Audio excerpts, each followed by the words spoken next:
back to back. However, I wanted to quickly share something that is so important in terms of just where we are in our country. So I live in South Africa, part of Africa continent, to those who still are confused. And 2025 has been a year of wowza, what is going on, especially when it comes to just the state of the nation, okay? In July 6th, I think it was around July 6th, after our very famous event on the calendar, the Durban July, we had a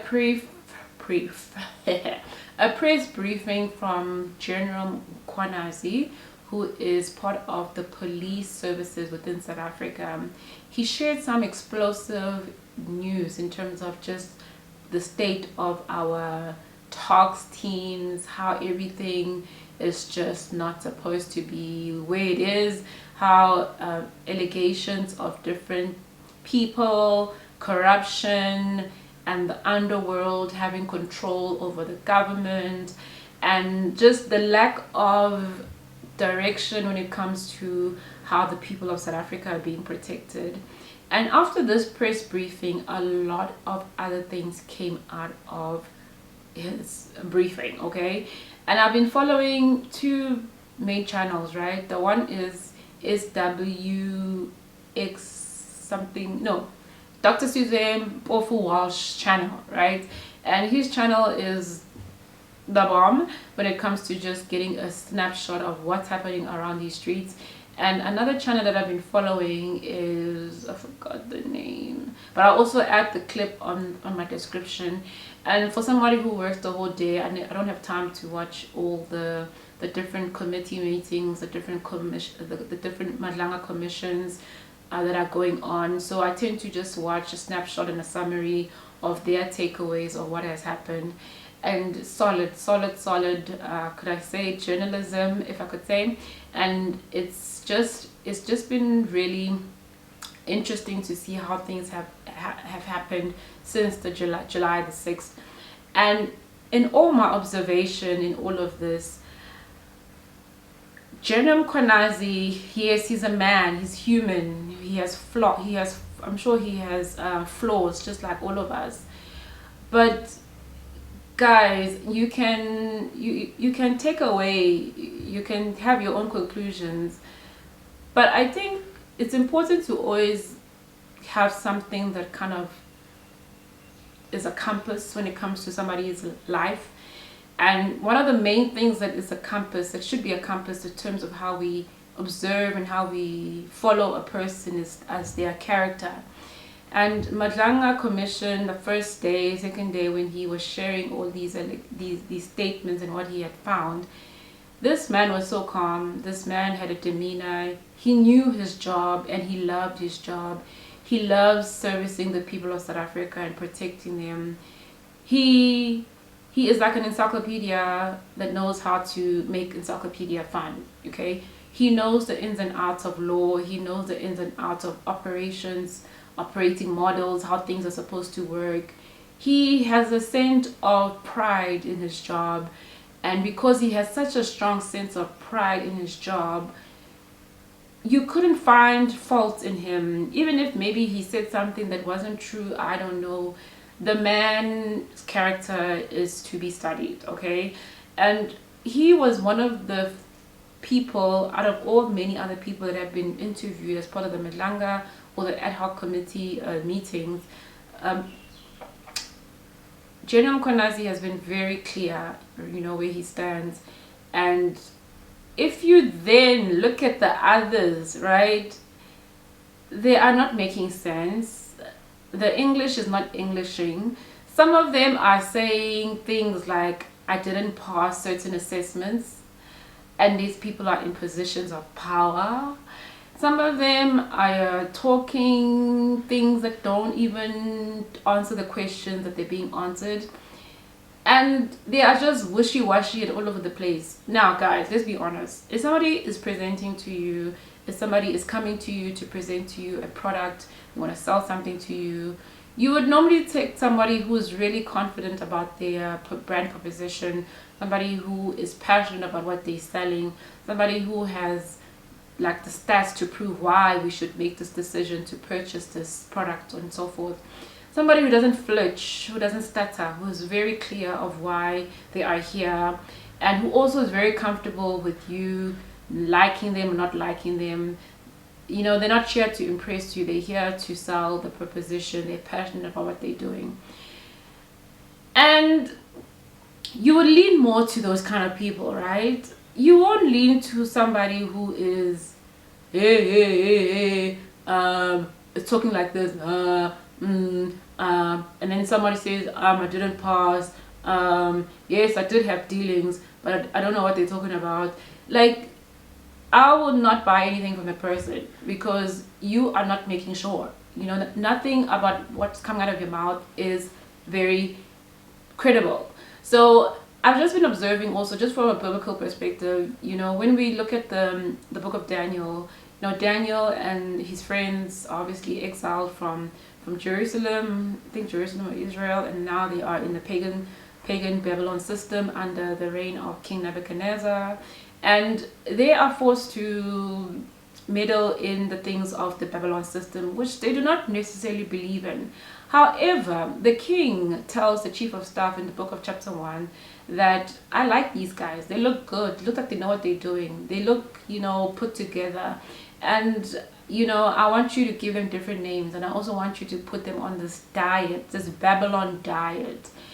And I always love the story of Daniel because it just talks about how, as a person of character, the person who knows who they are, you know, obviously as a child of God, you need to know who you are. Certain things that you just will not entertain. And Daniel found favor in the pagan system, right? He found favor in the pagan system, and he was able not to eat the pagan food. He was able, him and his friend were able to look better than those who did, even after that period of time in which they were being assessed. And even when their names were changed, the Bible is still referred to, the book is still referred to as Daniel. And even when the other men of counsel were trying to make him look good, he always stood on facts, right? And he never stuttered, he never flinched, even when he was put in the lion's den, and his friends were also put in the fiery furnace. So I'm learning two things from Madlanga and also what I'm seeing just in the book of Daniel. You need to know your stuff. You need to know what you're working with. You need to know yourself. You need to live by conviction and by character. And you need to be confident whether people like you or don't like you. And you need to also have a stronger compass that guides you. And hopefully it's not the actions of man, but more about a stronger purpose and a stronger vision that is bigger than you. For General Konazi, his vision is protecting the people of South Africa. His conviction is protecting the people of South Africa, and doing so by any means necessary and obviously lawfully. And he clearly understands his mandate. He is, when he speaks, this man oozes confidence in terms of why he thinks he was put here on earth to do, right? And also you can draw a correlation between him and Daniel.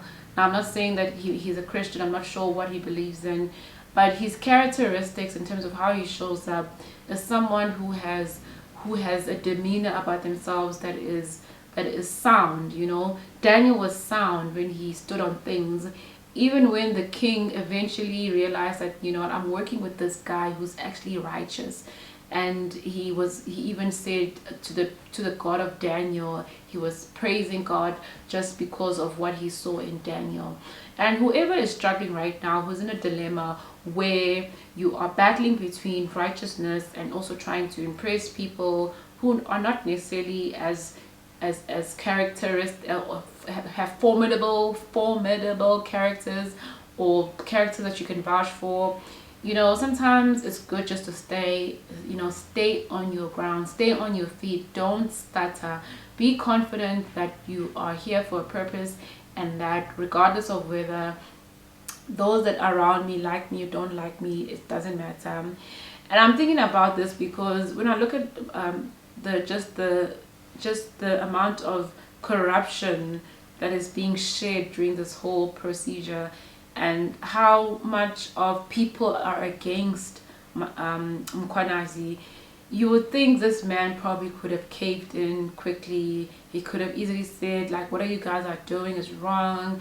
And, you know, he could have sulked. He could have done so many things just to show up in terms of how he just didn't like how everything was going. But this man was strategic. He was able to read the room, right? Put in place structures, evidence, and know when to act, right? Now he's talking about Mordecai and Esther. They knew when to act. They knew when to go to the king, right? In the book of Acts chapter 5, Esther chapter 5. They knew when to show up to the king and tell them, King, this your man Haman is doing this. Even with that, they were strategic. And I think sometimes when you're facing situations that are inconsolable, things are not fair, society is just doing the most, people are corrupt, people are winning at your expense, and you know, all the cards, all the unfairness is just all over the place. Read a chapter of Daniel's book, and also look at how this whole thing that's happening with General Mkhwanazi is unpacking. Look at the man's demeanor, look at what he says, look at how confident he is when it comes to this topic of protecting the people of South Africa. And I think, especially for the young people who might not necessarily have the history of our country when it comes to how far this country has come from the time of apartheid, when we were freed from the regime of apartheid, and the work that was done by our leaders and back then, the pride that came from saving South Africa from what it was to what it is, and then watching that piece of work being undone by corruption is the most painful thing ever, especially if you are someone who has lived in both generations, who has seen both the situation under apartheid and also the situation under corruption in a free and democratic country that we are living in, where we were meant to strive as a country because of what was put in place after the freedom of 1994. So, and I think it's quite important that, you know, in schools and even in our family structures, we educate the young people that, guys, the reason why we are so close to what's happening is because we just can't believe that these people want to take us back, you know, financially. And also, this is just such a slap in the face for those who died for the cause, and now they're seeing all of this being undone because of people who are greedy and corrupt. So I just wanted to share this message because it's been something that it's been taking some of my airtime in terms of just watching and listening and reading articles, and really trying to sense like how this is going to play out, how is our president going to respond to all of this, and just trying to understand really the end state of our country when it comes to this particular commission. And I think if you are someone who loves South Africa and you live in South Africa and you love your country, you will first of all pray for your country, and second of all, you will pray for the protection of men who want to do good in a world of corruption. You want to persist in praying for your nation as well, especially for the generation that's to come, our young people who are going to live in whatever decisions that come out of this Madlanga Commission or any other commission or anything or any policy that can come out of what may happen between now and whenever this generation or the baby boomers or the millennials and all the other generation maybe are not around. How do we want the generation now to live? You know, what are the spoils that are they gonna have from what we did as a generation, because we know so much and we fought for the purposes and what was fought for us, and we kept on fighting. So it's not like we're just watching and we're just like, okay, let's see what happens. We really need to stand up for what is right, okay?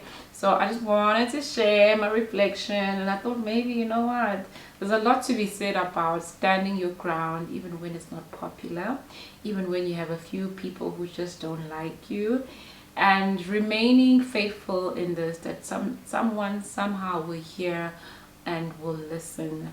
So let's rally and let's lean in into what's happening in our country.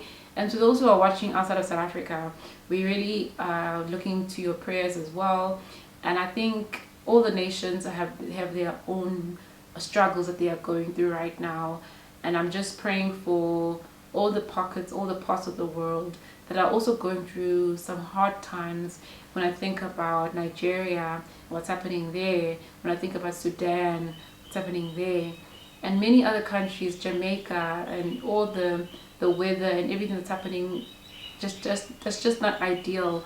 I just want to lift everybody in prayer, and to know that you guys are in our prayers, and that also obviously we would also appreciate your prayers.